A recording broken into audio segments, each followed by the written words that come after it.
Sir operation vice president Modi ఎత్తుగడలను ఎలా చూడాలి?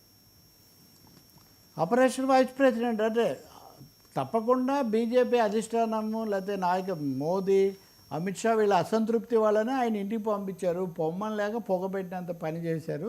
మిమ్మల్ని మేము అభిశంసన తీర్మానం పెట్టబోతున్నాము అనే ఉప్పు ఆయనకు అందింది.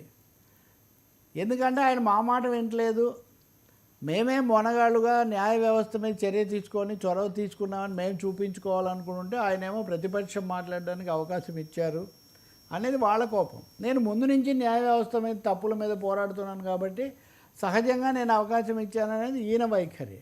సో మేము నిరసనగానే సమావేశానికి రాలేదు. రాకపోగా మేము ఇంక రాము, నీ మీద అభిశంసన తీర్మానం పెడతాము అనే ఒక మెసేజ్ కూడా ఆయనకు పంపించారని చెప్తారు. సో అది అయిన తర్వాత హఠాత్తుగా రాత్రి 9 గంటలకు రాష్ట్రపతి భవన్లో ఈయన ప్రత్యక్షమయ్యారు. అక్కడ రాష్ట్రపతి భవన్ సిబ్బంది షాక్.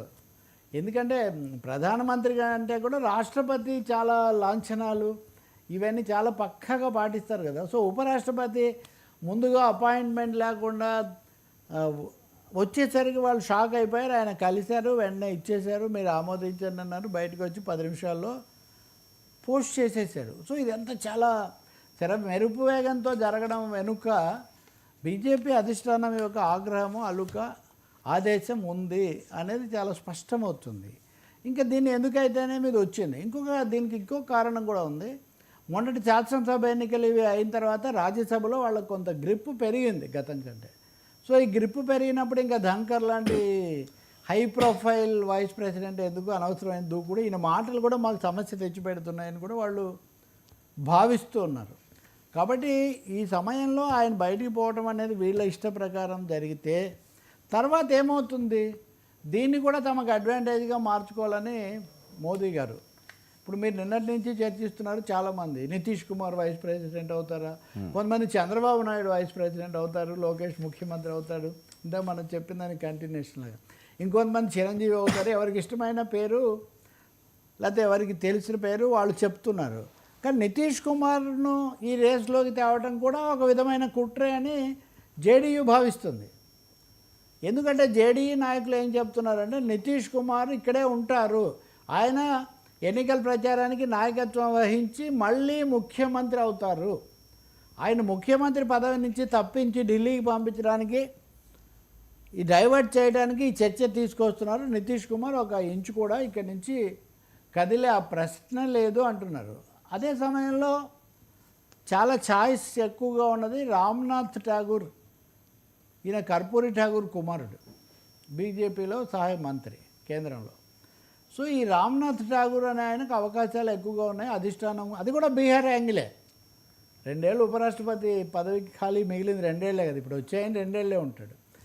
కాబట్టి ఈ కాలంకు అంటే ఇప్పుడు వచ్చాయని పూర్తికాలం ఉంటాడు అనుకోండి, ఉపరాష్ట్రపతి పదవిని బీహార్ ఎన్నికల్లో ఉపయోగించుకోవాలి అనే ఆలోచన కూడా మోదీ చేస్తున్నట్టుగా కనిపిస్తుంది. ఇంకా మూడోది జేపీ నడ్డా. ఆర్ఎస్ఎస్ ఒప్పుకోవట్లేదు, ఆయన ఎలా అయినా పంపించేయాలి. పంపించేటప్పుడు చాలా దిట్టంగా ఉండి రాజకీయాలు నడిపాడు కాబట్టి నడ్డాను రాజ్యసభలో చైర్మన్గా ఉండే ఆ ఉపరాష్ట్రపతి పదవికి ఎంపిక చేస్తే ఒక్క దెబ్బకు 2 పిట్టలాగా పరిష్కారం అవుతుంది అనే ఆలోచన కూడా ఉంది అంటారు. సో ధన్కర్ రాజీనామాను ఇన్ని అంశాలతో కలిపి నరేంద్ర మోదీ ప్రభుత్వం ఆలోచనలు చేస్తున్నట్టుగా కనిపిస్తుంది. ఇందులో సౌత్ అనే ఒక మాట చెప్తున్నారు, కానీ సౌత్కు వచ్చే ఛాన్సు తక్కువనే. చంద్రబాబు ఎందుకు వెళ్తారు, ఆయన ప్రధానమంత్రిగా ఉండమంటేనే ఆ ప్రభుత్వం ఎలాగో నిలబడదని ఆయన వెళ్ళలేదు. అంటే ఇప్పుడు పరిస్థితి వేరు కదా సార్, ఇప్పుడు పరిస్థితి వేరు కదా, ఎలానా లోకేష్ బాధ్యతలు ఇవ్వాల్సిన అవసరం ఉంది కదా. చంద్రబాబు నాయుడు క్రియారహితమైన రాజకీయాల్లో మీరు ఊహించకండి. వెంకయ్య నాయుడే నేను చెప్తున్నా ఉక్కిరి బిక్కిరి అయిపోయాడు. ఆ పదవిలో వేరే పనులు చేశాడు. ఏ ఒక్క ఉపరాష్ట్రపతి కంటే వెంకయ్య నాయుడు ఉన్నప్పుడు చాలా ఎక్కువగా చక్రం తిప్పారు అంతవరకు. కానీ ప్రత్యక్ష పాత్రకు అవకాశం ఉండదు, ప్రతిదీ కూడా ఇదవుతూ ఉంటుంది. రెండోది బై నేచర్ చంద్రబాబు నాయుడు అది కూడా కాదు. కాకపోతే డిప్యూటీ స్పీకర్ తీసుకోవడానికి తెలుగుదేశం వాళ్ళు ఆలోచిస్తున్నారని. ఇప్పటివరకు డిప్యూటీ స్పీకరే లేడు లోక్సభకు. ఇదివరకు బాలయోగి మా తరఫున స్పీకర్గా ఉండి బాగా పనిచేసాడు, ఇప్పుడు కూడా ఒక గట్టి డిప్యూటీ స్పీకర్ను పెట్టవచ్చు అనే ఆలోచన అయితే వాళ్ళు చేస్తున్నారు అంటారు. ఇట్లాంటి ఒక 3-4 పేర్లు ఫ్లోట్ అవుతున్నాయి. కానీ నేను చెప్పేది ఒకటే, మోదీ ఎత్తుగడ ఏంటంటే ఈ సంక్షోభాన్ని కూడా కొంతమందిని వదిలించుకోవడానికి కొన్ని రాష్ట్రాలను జయించడానికి వాడుకోవటం అనే ఒక ఎత్తుగడ ఆయన చేస్తున్నట్టుగా కనిపిస్తుంది. ఈ క్రమంలోనే బీహార్ గవర్నర్గా ఉన్న ఆరిఫ్ మహమ్మద్ ఖాన్ పేరు కూడా వినిపిస్తుంది. ఆయన కూడా చాలా అగ్రెసివ్, గవర్నర్గానే చాలా తప్పులు చేసి వచ్చాడు అక్కడ కేరళలో, అందుకే మార్చారు. ఆయన కూడా బీహార్కే ఉన్నాడు కాబట్టి బీహార్ అవుతుంది అనే ఆలోచన.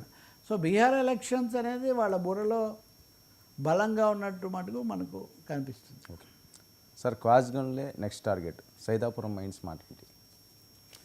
క్వార్ట్జ్ గనులు